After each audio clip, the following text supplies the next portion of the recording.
اللہ الرحمن الرحیم ان اللہ وملائکتہ یصلون علی النبی یا ایھا الذین آمنوا صلوا علیہ وسلموا تسلیما۔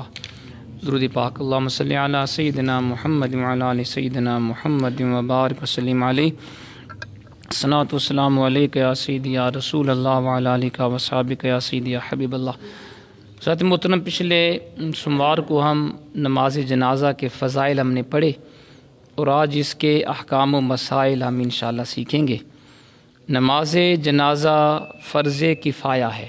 فرض کفایہ کا مطلب ہے کہ اگر محلے میں سے کوئی ایک بھی ادا کر لے تو سارے بری و ذمہ ہو گئے، سب کی طرف سے ادا ہو گیا۔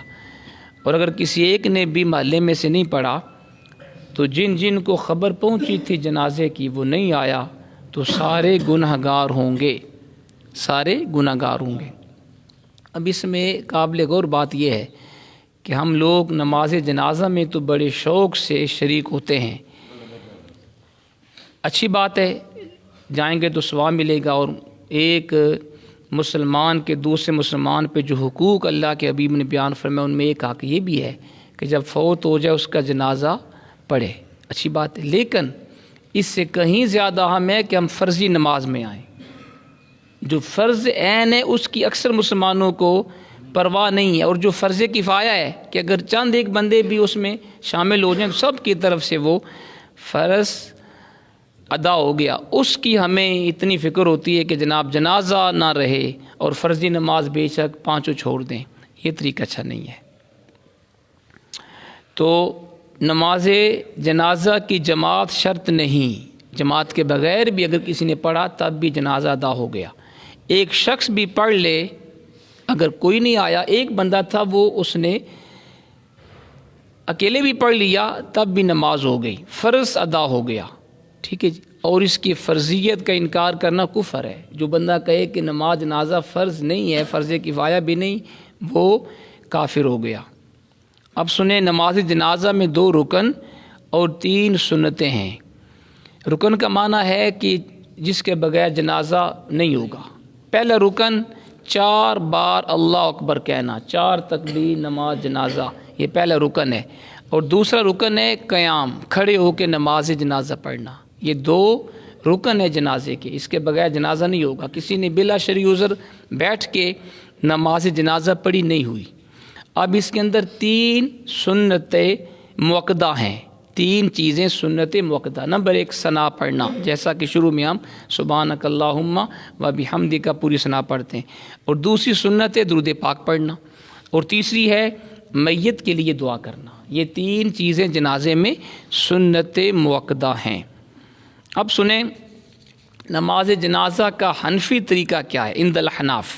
چونکہ ہم سب حنفی ہیں تو ہمارے امام اعظم ابو حنیفہ رحمۃ اللہ علیہ کے نزدیک سنت طریقہ یہ ہے کہ مقتدی نیت کرے گا اس طرح کہ میں نیت کرتا ہوں اس جنازے کی نماز کی پڑھنے واسطے اللہ تعالیٰ کے، دعا واسطے اس میت کے، پیچھے اس امام کے موت خانہ کا بشریف، اللہ اکبر، ٹھیک ہے۔ اور اب امام اور مقتدی پہلے کانوں تک ہاتھ اٹھائیں نیت کے بعد، اللہ اکبر کہتے ہوئے دونوں ہاتھ ناف کے نیچے باندھ لیں گے۔ جس طرح فرضی نماز میں ہم ہاتھوں کو باندھتے ہیں وہی سیم طریقہ ہے، ناف کے بالکل نیچے۔ پھر ثنا پڑھیں گے، سبحانک اللہم و بحمدک و تبارک اسمک و تعالی جدک و جل ثناؤک۔ یہ الفاظ اس میں زیادہ ہیں، و جل ثناؤک ولا الہ غیرک۔ اور پھر بغیر ہاتھ اٹھائے دوسری تکبیر کہیں گے، اور اس کے بعد درود ابراہیمی پڑھیں گے۔ اس میں بھی چند الفاظ زیادہ ہیں، اگر کسی کو یاد ہوں، اللہم صلی علی محمد وعلی آل محمد کما صلیت وسلمت وبارکت ورحمت وترحمت علی ابراہیم وعلی آل ابراہیم انک حمید مجید۔ اگر یہ الفاظ کسی کو یاد نہیں، وہ درود ابراہیمی پڑھ لے تب بھی نماز ہو جائے گی۔ اور پھر اس کے بعد درود ابراہیمی کے بعد پھر بغیر ہاتھ اٹھائے اللہ اکبر کہیں، اور پھر دعا پڑھیں گے میت کے لیے۔ اور امام جو ہے وہ تکبیریں بلند آواز سے کہے گا تاکہ سب کو آواز جائے۔ اور مقتدی آہستہ کہیں گے. باقی تمام اذکار امام و مقتدی سب آہستہ پڑھیں گے دعائیں وغیرہ. دعا کے بعد پھر اللہ اکبر کہیں، یعنی چوتھی تکبیر کہہ کر ہاتھوں کو لٹکا دیں، پھر دونوں طرف سلام پھیریں. ہمارے ہاں کئی لوگ وہ دائیں طرف سلام پھیرتے ہوئے ایک ہاتھ نیچے کرتے ہیں اور بائیں طرف دوسرا، اور کئی لوگ دونوں سلام پھیر کے ہاتھ کو کھلا چھوڑتے ہیں. جو صحیح طریقہ ہے، جو حاشیہ طحاوی میں ہے، یہ احناف کی معتبر کتاب فقہ کی، اس کے اندر لکھا ہوا ہے کہ چوتھی تکبیر کے بعد دونوں ہاتھ کھلے چھوڑ دیں، پھر سلام پھیرے دائیں طرف ہو بائیں طرف. اب جناب سنیں کہ بالغ مرد و عورت کی دعا کون سی ہے. تیسری تکبیر کے بعد جو دعا پڑھنی ہے بالغ مرد و عورت کی، وہ دعا یہ. اگر آپ چاہیں تو ایک دفعہ میرے ساتھ بھی پڑھ لیں تاکہ کسی کی غلطی ہے تو وہ ٹھیک ہو جائے گی. اللہم اغفر لحینا ومیتنا وشاہدنا وغائبنا وصغیرنا وکبیرنا وذکرنا وانثانا. اللہم من احییتہ منا فاحیہ علی الاسلام ومن توفیتہ منا فتوفہ علی الایمان. یہ بالغ مرد و عورت کی دعا ہے. اس کا ترجمہ بھی سماعت فرما لیں. اللہم اغفر، اے اللہ تو بخش دے، لحینا ہمارے زندوں کو، ومیتنا ہمارے فوت شدگان کو، وشاہدنا اور ہمارے جو یہاں پہ حاضر ہیں ان کو، وغائبنا ہمارے غائبین کو، وصغیرنا ہمارے چھوٹوں کو، وکبیرنا ہمارے بڑوں کو، وذکرنا ہمارے مردوں کو، وانثانا ہماری عورتوں کو. اللہم، اے اللہ، من احییتہ منا، جس سے ہم میں سے جس کو تو زندہ رکھے، فاحیہ علی الاسلام، اسے اسلام پہ زندہ رکھ. کیسی پیاری دعا ہے جی. ومن توفیتہ منا، اور ہم میں سے جس کو تو موت دے، فتوفہ علی الایمان، اسے ایمان پہ موت دینا. کیسی پیاری دعا اسلام نے ہمیں سکھائی ہے. تو اگر کسی کو یہ دعا یاد نہ ہو تو کوئی بھی دعا جو بھی آپ کو یاد ہو، دعائے مسورہ، ربنا آتنا فی الدنیا حسنۃ وفی الآخرۃ حسنۃ وقنا عذاب النار. اور کسی کو اگر کچھ بھی نہیں آتا، رب اجعلنی مقیم الصلاۃ، آپ بے شک پڑھ لیں، لیکن یہ دعا پڑھنی زیادہ افضل ہے، اس کا ثواب زیادہ ہے.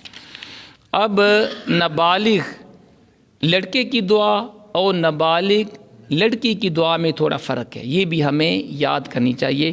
نابالغ لڑکے کی دعا، جو بھی بالغ نہیں ہوا، یہ بھی ایک دفعہ میرے ساتھ پڑھ لیں.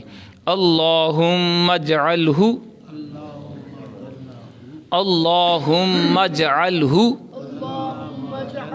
لنا فرطا واجعلہ لنا اجرا وذخرا واجعلہ لنا شافعا ومشفعا. یہ نابالغ لڑکے کی دعا ہے. لڑکے کی ہے نا. اور اس کا ترجمہ بھی سن لیں. اللہم اجعلہ لنا، اللہ تو اس بچے کو ہمارے لیے فرطن، آگے پہنچ کر سامان کرنے والا بنا. ٹھیک ہے. واجعلہ لنا اجرا، اس کو ہمارے لیے باعث اجر بنا. وذخرن، اور وقت پہ کام آنے والا بنا. واجعلہ لنا، اللہ اس بچے کو ہمارے لیے بنا شافیاً، سفارش کرنے والا، شفاعت کرنے والا. ومشفعا، جس کی سفارش قبول ہو. یہ بچے کی دعا ہے جی.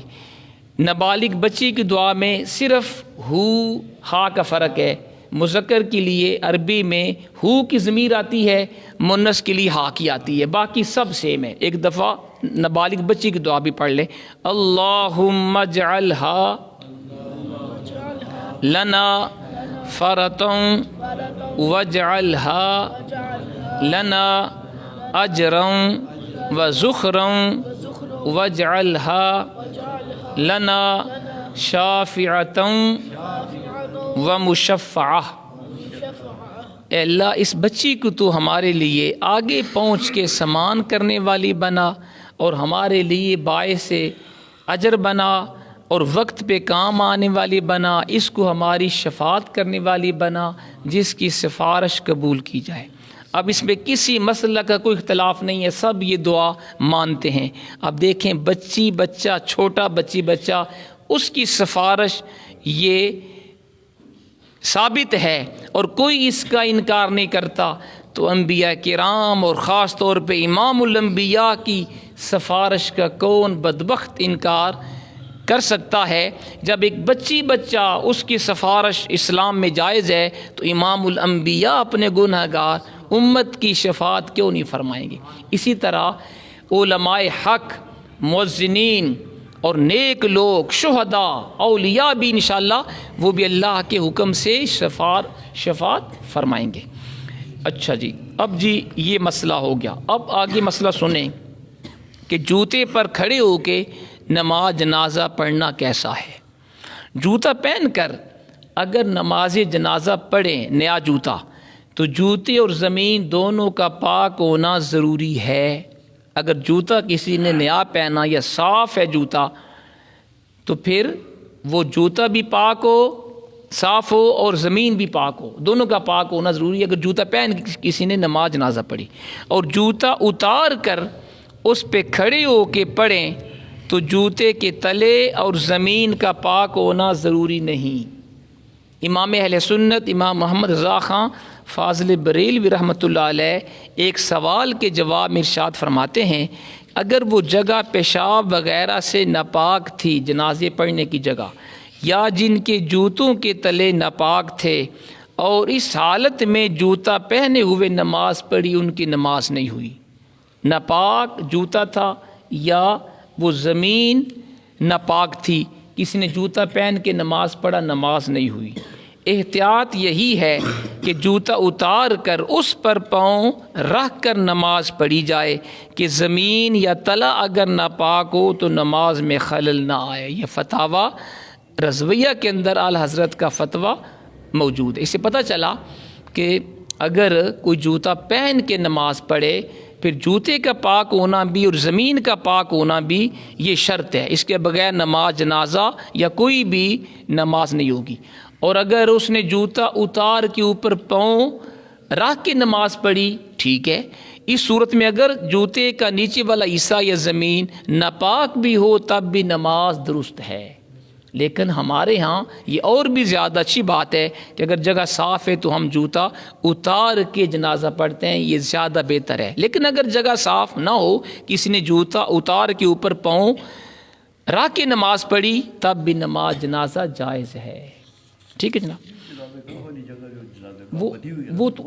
وہ تو اچھی ہوتی ہے۔ جی ہاں، گاؤں میں ایسے ہوتے ہیں، جی جی جی، بعض جگہ پہ ہوتے ہیں، ہاں جی جی، یہ تو جی جی ہاں، وہ تو اچھی بات ہے۔ یہ بدک شاہ کے جی پڑھائی جاتی ہے، جی جی، وہاں سے لوگ گزرتے رہتے ہیں۔ ہاں، وہاں ایک دفعہ ایک بندے نے پاؤں سے جوتے کے اوپر رکھے، بندہ نیچے، نہیں، اگر ایسی، ہاں ایسی ہو جگہ گزر گاہ جہاں پہ لوگ وہاں پہ آتے جاتے ہیں یا جگہ صاف نہیں ہے، تو بے شک آپ جوتا اتار کے اوپر پاؤں رکھ کے نماز پڑھ لیں، جائز ہے۔ اسلام اتنا سخت نہیں ہے جناب۔ ایک اور مسئلہ سن لیں، غائبانہ نماز جنازہ کا مسئلہ کیا ہے؟ عند الاحناف، احناف کے نزدیک غائبانہ جنازہ نہیں ہوتا، میت کا سامنے ہونا ضروری ہے، غائبانہ نماز جنازہ نہیں ہو سکتی۔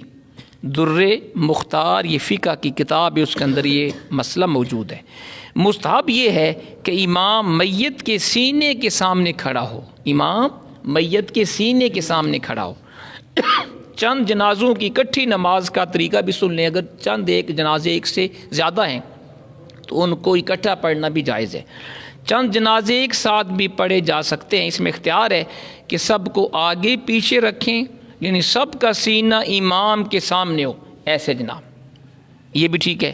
یا قطار بند، یعنی ایک کی چارپائی رکھیں ایک کے پاؤں کی سیدھ میں دوسرے کا سرانہ ہو، پھر اس کے آگے تیسرے کا سرانہ ہو، یعنی اس طرح لائن میں، ہاں جی اس طرح بھی رکھنا جائز ہے، اور ایسے بھی امام کے سامنے دونوں طرح سے چند ایک جنازے اکٹھے بھی پڑھے جا سکتے ہیں۔ جنازہ میں کتنی صفیں ہوں جی، یہ بھی ایک مسئلہ ہے۔ تو بہتر یہ ہے کہ جنازے میں 3 صفیں ہوں، بہتر یہ ہے۔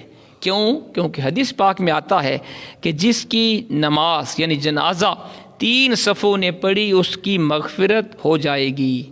جامع ترمذی کے اندر یہ حدیث پاک موجود ہے۔ تو اگر 3 صفیں کسی کی جنازہ پڑھ لیں تو یہ بخشش کی علامت ہے، ٹھیک ہے۔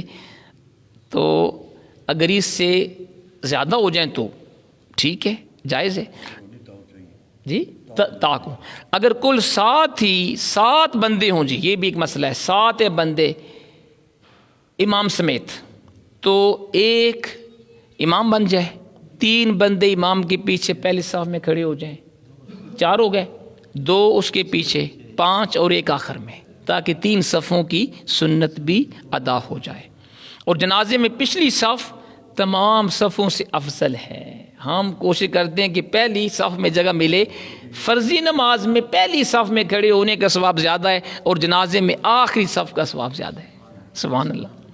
جنازے کی پوری جماعت کسی کو نہ ملے تو کیا کرنا چاہیے؟ مسبوق یعنی جس کی بعض تکبیریں فوت ہو گئیں، جو 1-2 تکبیروں کے بعد آیا، اپنی باقی تکبیریں امام کے سلام پھیرنے کے بعد وہ پڑھ لے، خود کہہ لے۔ اور اگر یہ اندیشہ ہو کہ دعا وغیرہ پڑھے گا تو پوری کرنے سے پہلے لوگ جنازے کو کندھے پر اٹھا کے لے کر چلے جائیں گے، تو بے شک وہ دعا نہ پڑھے، صرف بعد میں جو 1-2 تکبیر اس کی باقی بچی ہے وہ صرف تکبیریں کہہ کے سلام پھیر دے، تب بھی اس کو انشاءاللہ جنازے کا ثواب مل جائے گا۔ ایک مسئلہ یہ بھی ہے کہ 4تھی تکبیر کے بعد جو شخص آیا، جب تک امام نے سلام نہیں پھیرا، 4تھی تکبیر امام صاحب نے کہہ لی، سلام نہیں پھیرا، تو وہ آ کے شامل ہو جائے، اور امام کے سلام کے بعد 3 بار اللہ اکبر کہہ لے، اس کا بھی جنازہ ادا ہو گیا، ٹھیک ہے جی۔ ایک اور جی مسئلہ کہ پاگل یا خودکشی کرنے والے کے جنازے کا شرعی حکم کیا ہے؟ جو پیدائشی پاگل ہو بچپن سے، یا بالغ ہونے سے پہلے پاگل ہو گیا خدا نخواستہ، اور اسی پاگل پن میں اسے موت آ گئی، اس کی نماز جنازہ میں نابالغ کی دعا پڑھیں گے، کیونکہ پاگل کے اوپر شرعی حکم جاری نہیں ہوتا، تو ویسے ہی ہے جیسے وہ نابالغ ہے۔ اور جس نے خودکشی کی اس کی نماز جنازہ پڑھی جائے گی، اگرچہ اس نے حرام فعل کیا، خودکشی کرنا حرام ہے، لیکن اس کی نماز جنازہ پڑھنی جائز ہے۔ مردہ بچے کے چند احکام سن لیں کہ مسلمان کا بچہ اگر، اچھا جی یہ تھوڑا سا ہے جی، مجھے بتائیں، اگر آپ کہتے ہیں اس کو پڑھ لیں۔ مردے بچے کے احکام کہ مسلمان کا بچہ زندہ پیدا ہوا، یہ مسئلہ جی بڑا اہم ہے، اور اکثر عیسیٰ باہر ہونے کے وقت زندہ تھا پھر مر گیا، تو اس کی جنازہ بھی ہوگا، غسل کفن دفن سارا ہوگا۔ یعنی کہ اس کا نام رکھنا بھی، نام تو دونوں صورتوں میں ہوگا نا، مردہ ہو یا زندہ ہو، ورنہ اسے ویسے ہی نہلا کے کپڑے میں لپیٹ کر دفن کر دیں، یعنی اگر وہ مردہ پیدا ہوا ہے پھر اس کا جنازہ کفن دفن کی ضرورت نہیں، کپڑے میں لپیٹ کر آپ اسے دفن کر دیں۔ اس کے لیے سنت کے مطابق غسل کفن نہیں ہے، اور نماز بھی اس کی نہیں پڑھی جائے گی جو مردہ پیدا ہوا۔ سر کی طرف سے اکثر کی مقدار سر سے لے کر سینے تک ہے، لہذا اس کا سر باہر ہوا تھا اور چیختا تھا، زندہ تھا، مگر سینے تک نکلنے سے پہلے فوت ہو گیا تو اس کی نماز نہیں پڑھیں گے۔ یعنی اگر وہ سر کی طرف سے بچہ ماں کے شکم سے باہر آیا تو سر سے لے کر سینے تک وہ باہر آنے کے بعد فوت ہوا تو اس کا کفن دفن سارا ہوگا، اور اگر سر باہر آیا سینے سے پہلے وہ بچہ مردہ ہو گیا اس کی جنازہ وغیرہ نہیں ہے۔ اور اگر پاؤں کی طرف سے بچہ پہلے باہر آیا تو پاؤں سے اکثر کی مقدار کمر تک ہے، کمر تک اگر بچہ باہر آ گیا پھر فوت ہوا تو اس کا جنازہ وغیرہ کفن دفن سارا ہوگا۔ اور اگر پاؤں صرف باہر آئے کمر باہر آنے سے پہلے بچہ فوت ہو گیا پھر باہر آیا تو اس کا جنازہ وغیرہ کفن دفن نہیں ہے. ٹھیک ہے جناب، یہ مسئلہ ذہن میں آپ نے رکھنا ہے. تو اسی طرح بچہ زندہ پیدا ہوا یا مردہ، یا بچہ اگر کسی کا وقت سے پہلے وہ حمل گر گیا خدا نخواستہ، تب بھی سب صورتوں میں اس کا نام رکھا جائے گا، کیونکہ قیامت کے دن اس مردہ بچے کو بھی نام سے پکارا جائے گا. تو نام ہر صورت میں بچے کا رکھنا چاہیے، زندہ پیدا ہو یا مردہ. حتیٰ کسی کا اگر حمل بھی کسی عورت کا گر گیا تب بھی اس کا نام رکھا جائے، کیونکہ یہاں لکھا ہے کہ کچا بچہ زندہ پیدا ہوا یا مردہ یا کچا گر گیا. اس سے مراد کیا ہے؟ وہی ہے نا کہ ابھی 9 ماہ سے پہلے وہ بچہ ضائع ہو گیا. ان سب صورت میں اس کا نام رکھا جائے گا. اچھا، ایک اور سنیں جی مسئلہ، جنازے کو کندھا دینے کا ثواب کتنا ہے جی؟ ہم لوگوں کو پتہ نہیں، ہم کندھا نہیں دیتے. قریبی لوگ بیچارے کندھا دیتے، عام محلے دار کندھا نہیں دیتے، ان کو پتہ ہی نہیں اس کا ثواب کتنا ہے. سنیے گا، حدیث پاک میں ہے جو جنازے کو 40 قدم لے کر چلے اس کے 40 کبیرہ گناہ مٹا دیے جائیں گے. الطبرانی فی الاوسط کے اندر یہ حدیث پاک موجود ہے. نیز حدیث پاک میں ہے جو جنازے کے چاروں پایوں کو کندھا دے اللہ عز و جل اس کی حتمی یعنی مستقل مغفرت فرما دے گا.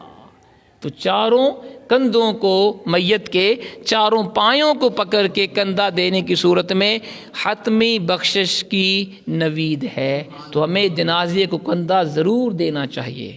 اور سنیں، اب یہ بھی سن لیں کہ جنازے کو کندھا دینے کا طریقہ کیا ہے. یہ بھی اکثر کو نہیں پتہ، دائیں بائیں آگے پیچھے جہاں سے ان کو موقع ملتا ہے وہ کندھا دے دیتے ہیں، حالانکہ اس کا سنت طریقہ بھی ہے.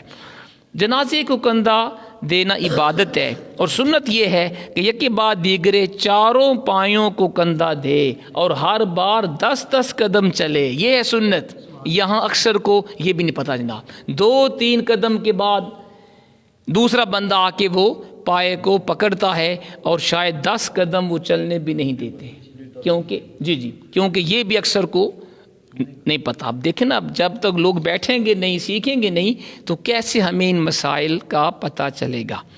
اچھا جی، تو پوری سنت یہ ہے کہ پہلے سیدھے سرہانے کندھا دے، میت کے سیدھا دائیں طرف سرہانے کی طرف سے پہلے کندھا دے، پھر سیدھی دائیں طرف پائنتی کی طرف سے کندھا دے، پھر الٹے سرانے کی طرف سے اور پھر الٹی پائنتی کی طرف سے کندھا دے، اور 10 قدم چلے تو 40 قدم بن جائیں گے. ٹھیک ہے. بعض لوگ جنازے کے جلوس میں اعلان کرتے ہیں جی 2 قدم چلو، سب کو موقع دو. یہ نہیں ٹھیک. ان کو کاش کے مسئلے کا پتہ ہو، وہ اس طرح کہیں بھئی 10 قدم چلو اور سب کو موقع دو. یہ ہے طریقہ صحیح. 10 قدم ہر ایک کو چاروں پائے اٹھا کے 10 قدم چلنا چاہیے، تاکہ اللہ 40 سال کے کبیرہ گناہ معاف فرما دے. بچے کا جنازہ اٹھانے کا طریقہ بھی سن لیں. چھوٹے بچے کے جنازے کو اگر ایک ہی بندہ ہاتھوں میں اٹھا لے اور باری باری سارے اٹھائیں تو یہ ٹھیک ہے، جائز ہے.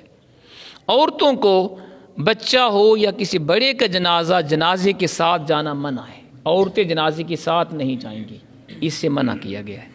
نماز جنازہ کے بعد واپسی کے مسائل بھی سن لیں. جو شخص جنازے کے ساتھ ہو اسے بغیر نماز پڑھے واپس نہیں آنا چاہیے. اب یہ بھی کئی لوگ دیکھا دیکھی اس کو دکھانے کے لیے جی کہ میں بھی جنازے میں شریک ہوا ہوں، 2-4 قدم چلے، 10 قدم چلے اور وہیں سے واپس آ گئے. یہ طریقہ نہیں ٹھیک. اگر ساتھ جائیں تو جنازہ پڑھ کے واپس آئیں. اور نماز کے بعد اولیاء امت یعنی مرنے والے کے سرپرستوں سے اجازت لے کے واپس آئیں، اور دفن کے بعد اجازت کی ضرورت نہیں. اب یہ بھی نہیں پتہ اکثر کو جناب، اکثر لوگ آپ جا کے دیکھ لیں جناب، جنازہ پڑھا، گلے ملے، واپس بغیر پوچھے.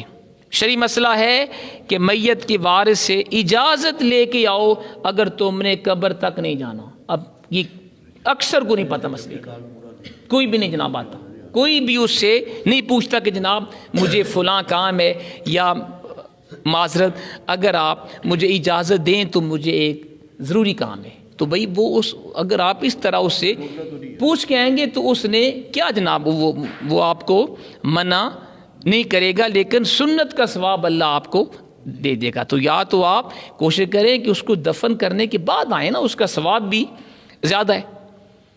حدیث پاک میں آیا کہ جو جنازہ پڑھنے کے بعد واپس آئے گا اسے 1 قرات کا ثواب ملے گا احد پہاڑ کے برابر، اور جو دفن کر کے آئے گا 2 قرات کا ثواب ہے، 2 احد پہاڑ کے برابر ثواب. لیکن ہم لوگ اتنے دنیا دار ہو گئے جناب، جو ہی جنازہ پڑھا فوراً واپس. اللہ اکبر. ایک اور مسئلہ سن لیں، کیا شوہر بیوی کے جنازے کو کندھا دے سکتا ہے؟ یہ بھی کئی لوگ سوال کرتے ہیں. تو شوہر اپنی بیوی کے جنازے کو کندھا بھی دے سکتا ہے، قبر میں بھی اس کو اتار سکتا ہے، اور منہ بھی اپنی عورت کا دیکھ سکتا ہے. صرف غسل دینے اور بغیر بلا حائل بدن کو چھونے کی ممانعت ہے. مرد اپنی بیوی کو فوت ہونے کے بعد غسل نہیں دے سکتا، اور بغیر کسی کپڑے کے اس کے بدن کو ڈائریکٹ چھو بھی نہیں سکتا. یہ 2 چیزیں منع ہیں. باقی کندھا دینا، قبر میں اتارنا، منہ دیکھنا سب جائز ہے. ہاں عورت اپنے شوہر کو غسل دے سکتی ہے. اس کی وجہ یہ ہے کہ عورت خامد کے فوت ہونے کے بعد اس کی عدت میں ہے نا، اس نے 4 مہینے 10 دن وہ گویا اس کی ابھی بیوی ہے، اس لیے وہ غسل دے سکتی ہے. لیکن مرد اپنی عورت کو بلا شرعی عذر غسل نہیں دے سکتا. یہ کہتے ہیں نا کہ مرد کے لیے وہ عورت نامحرم ہو جاتی ہے، اس لیے وہ جنازے کو کندھا جی نہیں دے سکتا. نہیں، کندھا نہیں منع. جو شرعی جو مسئلہ ہے وہ شرعی مسئلہ یہ ہے، صرف عورت کو غسل نہیں دے سکتا مرد، اور بغیر کپڑے کے ننگے بدن کو چھو نہیں سکتا. بس یہ 2 اشیاء منع ہیں. باقی کندھا دینا، چہرہ دیکھنا، قبر میں بھی اتارنا جائز ہے. یس. اچھا کئی بندے ہیں جی وہ اپنی عورت نے مرنے کے بعد بہت سے دن بیوی نے منہ نہیں نا، وہ بتایا نا جی، بتا دیا نا کہ بغیر پردے کے یعنی کپڑے کے بغیر ننگے بدن کو چھو نہیں سکتا. بوسا بھی نہیں. بوسا نہیں جی، نہیں خاوند اپنا اس سے پیار کرتا ہے. نہیں. تو وہ کہتے ہیں کہ 40 قدم آپ پیچھے ہو کے کھڑے ہو گئے تو کندھا بھی جو محرم ہے وہ کندھا بھی نہیں ایسا نہیں ہے، ایسا نہیں. جائز ہے کندھا دینا جائز. نہیں ایسا نہیں ہے. نو. کافر کا جنازہ، مرتد یا کافر کی نماز جنازہ اور جلوس جنازہ میں جائز و کار ثواب سمجھ کے شریک ہونا کفر ہے. کافر یا مرتد جو اسلام سے پھر گیا، اس کے جنازے میں اگر کوئی جائز سمجھ کے شامل ہوا کہ جائز ہے، وہ خود کافر ہو گیا. اعلیٰ حضرت رحمۃ اللہ علیہ فرماتے ہیں اگر اس اعتقاد سے جائے گا کافر کے جنازے میں کہ اس کا جنازہ شرکت کے لائق ہے، کہ شرکت کرنا جائز ہے، تو کافر ہو جائے گا، مسلمان جو گیا. اور اگر یہ نہیں، اگر اس نے اس کو شرکت کے لائق نہیں جانا لیکن پھر بھی شریک ہو گیا تو یہ حرام ہے. حدیث پاک میں فرمایا اگر کافر کا جنازہ آتا ہو تو ہٹ کے چلنا چاہیے، اس کے پیچھے بھی نہ چلو، سائڈ پہ چلو. کیوں؟ کیونکہ شیطان آگے آگے آگ کا شعلہ ہاتھ میں لیے اچھلتا کودتا خوش ہوتا ہوا چلتا ہے کافر کے جنازے کے آگے آگے کہ میری محنت ایک آدمی پر وصول ہوئی، ایک بندے کو میں نے اسلام سے پھرا دیا. تو کافر کے جنازے میں شریک نہیں ہونا یہ جائز نہیں ہے. ٹھیک ہے جناب. یہ بھی ایک مسئلہ جی سن لیں کہ دنیاوی طمع سے، دنیاوی لالچ کی وجہ سے کسی مرتد یا کافر کی نماز جنازہ پڑھنا حرام قطعی اور شدید حرام ہے. خدا نخواستہ کوئی کسی کافر کے پاس ملازم ہو بندہ، کسی یہودی عیسائی یا اس طرح کے مرتد کے پاس، تو وہ اگر اس کے جنازے میں گیا بھئی میں اس کے پاس تھا تو میرا حق ہے میں جاؤں، تو یہ بھی حرام فعل ہے، جائز نہیں ہے. اور دینی طور پہ اسے کار ثواب سمجھ کے اگر وہ گیا تو مرتد یا کافر کو نماز جنازہ اور دعائے مغفرت کا مستحق جان کہ اس نے اگر اس کے جنازہ پڑھا تو یہ خود مسلمان نہیں رہا. اگر جائز سمجھ کے کار ثواب سمجھ کے وہ کافر کے جنازے میں شامل ہوا اور جنازہ پڑھ لیا وہ خود کافر ہو گیا اور اس کا نکاح بھی ٹوٹ گیا. اسے دوبارہ ایمان اسلام قبول کرنا چاہیے اور نکاح بھی دوبارہ کرنا چاہیے. ٹھیک ہے جناب. کیوں جی؟ اس کی دلیل ہے قرآن کی آیت سورۃ توبہ کی آیت نمبر 84 میں اللہ کریم نے فرمایا وَلَا تُصَلِّ عَلَىٰ أَحَدٍ مِّنْهُمْ مَاتَ أَبَدًا. اے حبیب آپ ان میں سے کسی کی میت پہ کبھی نماز نہ پڑھیں. کفار کے میت پہ آپ نماز نہ پڑھیں. وَلَا تَقُمْ عَلَىٰ قَبْرِي اور کسی کافر کی قبر پہ آپ کھڑے بھی نہ ہوں. انہم کفروا باللہ ورسولہ وماتوا وہم فاسقون کیونکہ انہوں نے اللہ اس کے رسول کا انکار کیا اور وہ مرے اس حال میں کہ وہ فاسق تھے. یعنی جو کفر کی حالت میں مر گیا اس کے جنازہ نہیں پڑھنا. ٹھیک ہے جی. حضرت سیدنا مولانا نعیم الدین مراد بادی رحمۃ اللہ علیہ اس آیت کے تحت فرماتے ہیں اس آیت سے ثابت ہوا کہ کافر کے جنازے کی نماز کسی حال میں جائز نہیں اور کافر کی قبر پر دفن و زیارت کے لیے کھڑے ہونا بھی منع ہے. دفن کے لیے زیارت کے لیے بھی جانا جائز نہیں اور اس کا نماز جنازہ پڑھنا بھی جائز نہیں. آخر میں حضور کا بڑا پیارا ارشاد گرامی بھی سن لیجئے. سیدنا جابر بن عبداللہ رضی اللہ تعالی عنہما کی روایت ہے کہ نبی پاک علیہ الصلوۃ والسلام نے فرمایا کہ اگر کافر بیمار ہو جائیں تو بیمار پرسی کرنے نہ جاؤ. مر جائیں جنازے میں شریک نہ ہو. سنن ابن ماجہ کے اندر یہ حدیث پاک ہے. تو آج ہم نے اللہ کی توفیق سے نماز جنازہ کے اہم مسائل ہم نے سیکھ لیے. کسی کے ذہن میں کوئی سوال ہو یا کوئی چیز سمجھ میں نہ آئی ہو تو آپ پوچھ سکتے ہیں.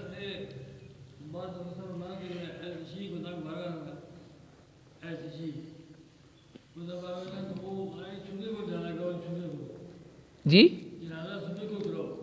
سنی قرآن ہاں اللہ اکبر. اچھا جی مسئلہ یہ ہے کہ یہ شیعوں کے اندر نا مختلف فرقے ہیں مختلف ان کے قسمیں ہیں. ٹھیک ہے جی.